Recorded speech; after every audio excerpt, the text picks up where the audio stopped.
When I first got my hands on my Neo Geo MVS or multi-video system arcade board, there were two games I knew I had to have, Blazing Star and Polestar. Both shooters are essentially the shooters you buy when you get the system. The problem is that both are extremely expensive these days, especially the Japanese-only AES releases. When I got my system, I got lucky, and I was able to purchase both for a reasonable price.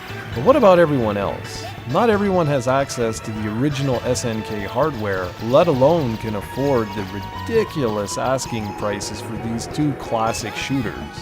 So what's a person to do?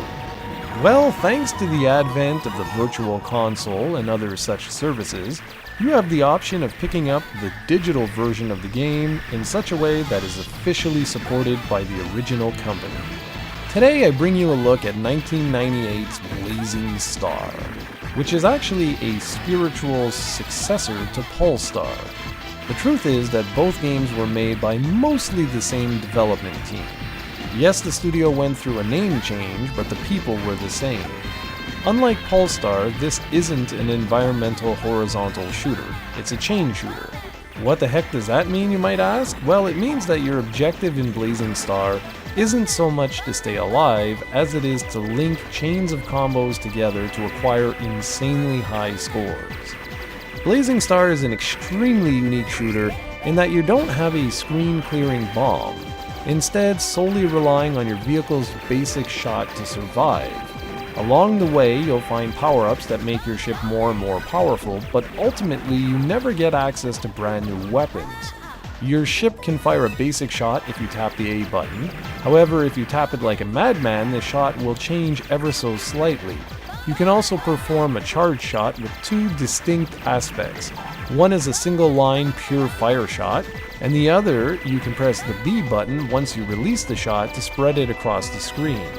Ultimately what happens is this: you need to decide which type of shot to use in different situations. Each of the game's included ships have a radically distinctive style of fire, and cool enough, but Polestar's Dyno 246 is also included and even features the power pod, which is awesome. You'll want to experiment with all the different ships to determine which suits your playstyle. I should also mention that when you die, and believe me, you will, you're able to switch crafts right then and there, which is extremely useful for those who maybe want to try a different ship to see if they can make it out alive. Like many of the best shooters out there, Blazing Star succeeds in making you think you can handle everything it has to offer. Before long, it will easily make you its chump. This is the type of game where you need to limit your continues and practice in order to get good at, or at least in order to rack up a reasonably impressive high score. The audio-visual presentation is excellent, and I know many people who dislike pre-rendered graphics, but I find they actually look really good here. Yes, the music is also great, but that bonus voice sample gets rather annoying kinda quickly, if I'm being honest. That said, the package comes together such that you will love spending hours with this one. It has that distinct Neo Geo flair and charm that I can't really describe. Years back, this game was simply unattainable, but today you can pick it up on virtually every modern platform. I reviewed the Arcade Archives version on the Nintendo Switch, which I honestly think is the perfect system to play these games on, as you can take it on the go, so you can practice whenever you want, and you always have access to two players, which is just awesome.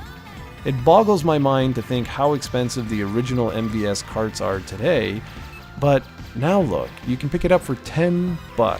It's a pretty incredible world we live in, and by the way, I really highly recommend this one for shooter fans of all ages.